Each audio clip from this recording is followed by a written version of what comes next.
Welcome to Destination Marketing course lectures on marketing strategy and its role as a long-term guidance for tourism destinations and especially planning their marketing ahead.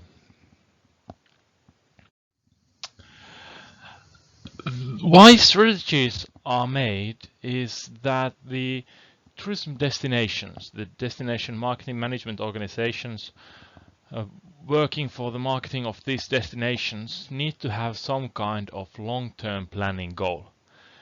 The future is made. It's not something that just happens to us. There are many ways we can affect the directions we go and the steps we take. And what guides us there is the marketing strategy. It's a long-term plan of how we see the world, where the world is going, and what will be the destination's role in that world. The destination marketing strategies typically span 5 or even 10 years ahead. So it's always a question of forecasting. The world is changing now in a pace that's never witnessed before. Especially the marketing world is changing with artificial intelligence and big data and marketing automation and content marketing, social media and mobile marketing and so on and so on. The marketing ways and channels will change, but the strategy should not focus on those details. It should focus on the big picture. It's always about the big picture of what will happen and what will we do amidst all this. The strategy is all about the mission, vision, and values of the destination. I would actually raise the importance of values to the forefront. What are the important things for destinations, and especially for the people living in that destination? We cannot build tourism outside the local culture, outside the local people. Local people have great and important role in making the tourism destination. And the values that the destination marketing organization should have should be based on the values of the people and the area and the region. Also mission and vision. Vision is how we see the future, an essential part of marketing strategy. And then the mission. What do we do to get to the vision of our company? And very often these are stated from the supplier perspective. Our mission is to create stakeholder value, to make the destination prosperous, increase the number of visitors, and so on and so on. But I would also encourage destinations to include customer perspective. What drives the destination to create more memorable customer experiences, create more value for customers? Only by creating value and relationships with customers it's possible for marketing to succeed in the long term, and also for destinations. This is a destination marketing framework presented by Pike and Page a few years ago, which starts from the analysis of how the competitiveness of the destination can be sustained in a long term. It is very much based on the resources that the destination has at its disposal, especially the relative uniqueness of the resource. What makes the destination different from all the other destinations in the world? Is it the culture of the local people? Are there some attractions that's nowhere else? Is it the accessibility or some other factor that cannot be imitated in any way by the competitors? The destination management organization is the one that takes these resources and the management of the destination and creates a destination marketing based on those factors. both internal marketing, how we market to our stakeholders, but also external marketing about how we do effective marketing to customers, and internal marketing about the marketing to stakeholders and telling our vision and our mission to them, and taking all these stakeholders with us to create more efficient destination marketing. It's about and lately the literature and the actions of destination marketing organizations have been more focused on brand building and brand positioning, and the measurements we use for this purpose have been developed quite a lot. So there's great tools for us nowadays to measure the performance of brand building and brand positioning among the central segments that the DMO has chosen.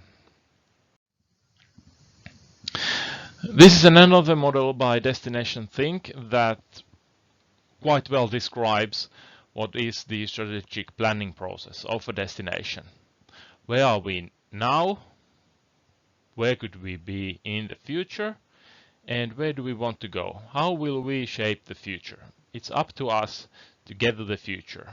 We have to be reactive, but also proactive. The strategies tell us how do we get there.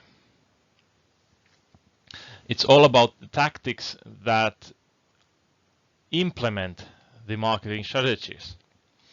And then finally, the marketing results should be constantly analyzed. Are we getting there? How are our marketing actions making us go towards the direction where we want to go? And when deciding these long-term strategies, it's all about the long-term goals and especially the mega trends and everything that is happening in the society around us. Tourism is very much embedded into our social structure, into social systems of modern societies. There are many things that affect the tourism flows, from political decisions, visa regulations, such as visa regulations and other policies regarding laws and government funding and monetary policy and trade agreements and so on. Then there are economic events and decisions that affect tourism, and such as economic stability and especially the exchange rates. Rapid changes in exchange rates have huge impact on tourism flows. As a few years ago, the Russian ruble dropped, got really expensive for Russian tourists to come to Finland, and we immediately saw that in tourism statistics.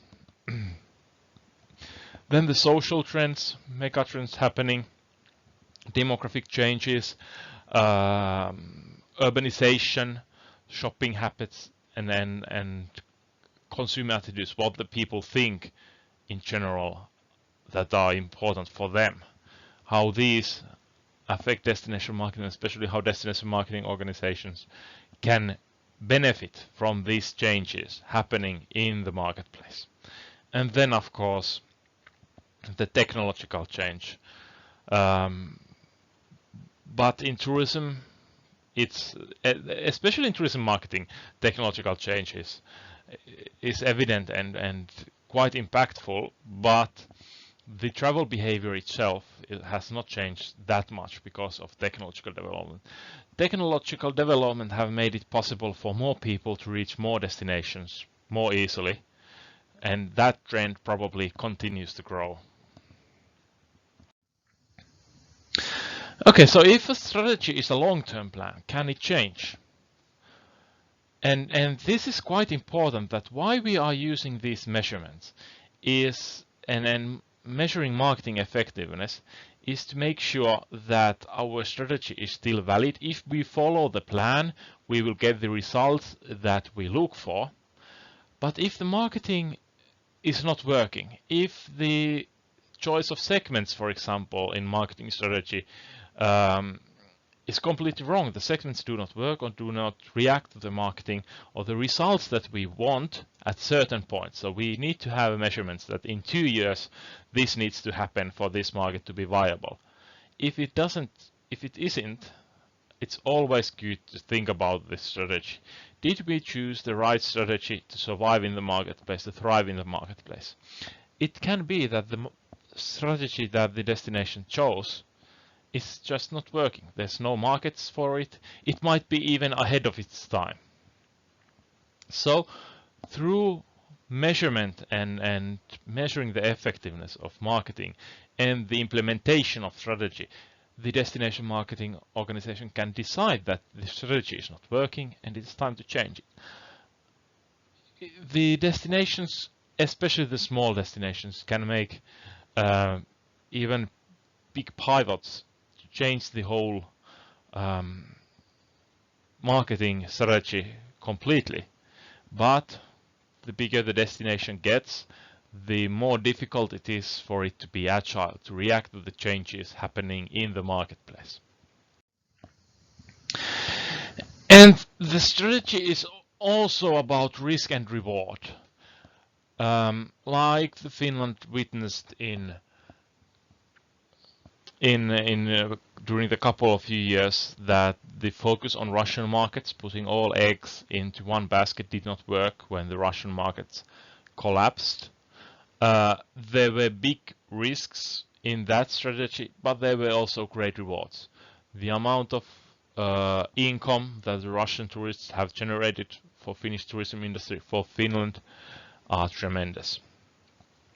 There are some base markets, stable markets where the changes do not happen that fast, which is very typical for developing nations, that things can change really fast. The political system can completely be upset or revolutionized almost overnight or during very short time periods.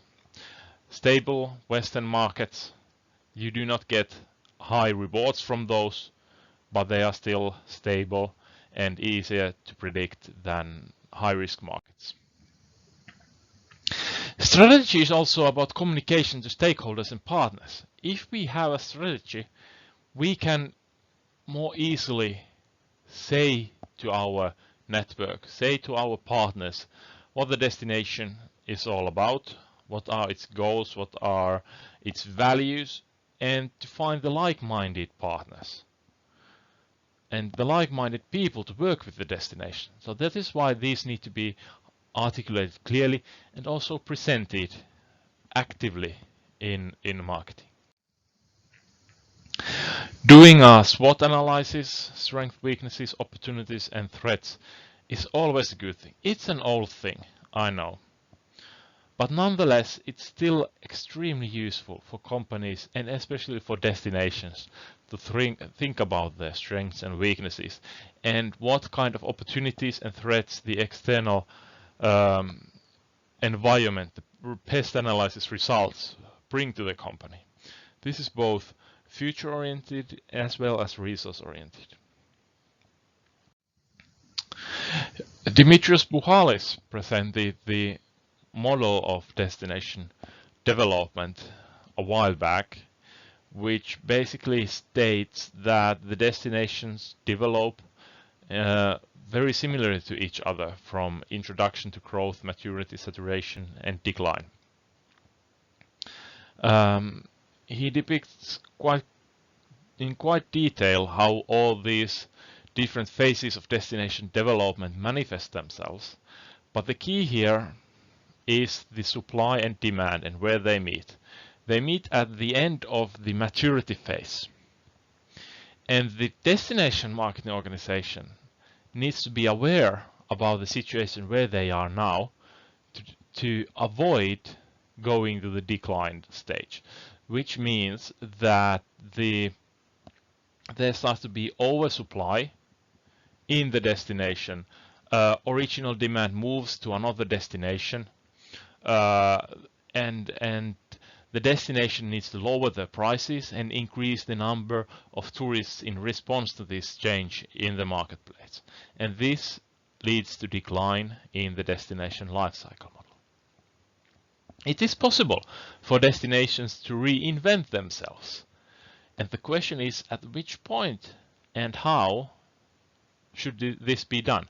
Should it be done already in the maturity phase, at the end of it, at the saturation phase, before the supply gets higher than demand? And if we do it too late, if the destination is already in decline and there are, for example, so many tourists in the destination that the original attractiveness of the destination is not usable anymore, is it too late for destinations to reinvent themselves?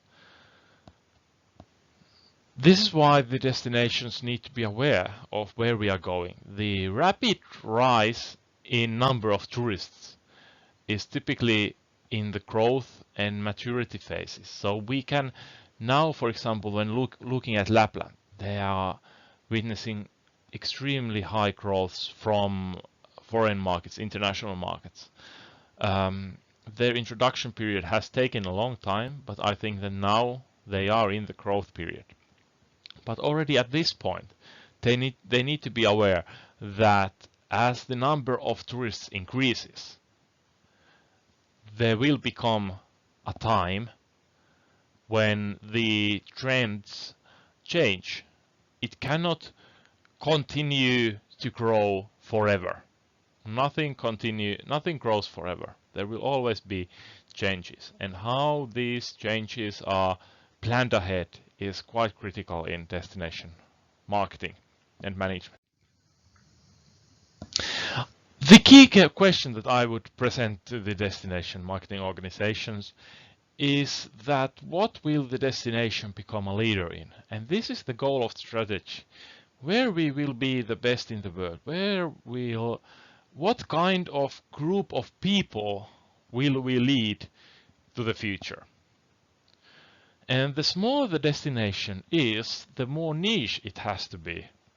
So a small destination should look for more detailed, more precisely limited group of people that they want to be the leaders in. So it's easier to be a leader for a small group of people than for a large group of people.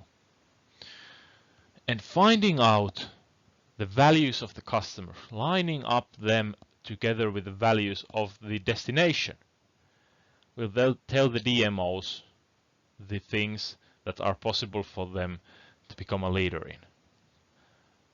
A nature tourism destination cannot become a leader in city tourism or culture tourism. They have to find the small individual niche that responds well to their marketing, that talks the same language as the destination, understands the values that the destination has.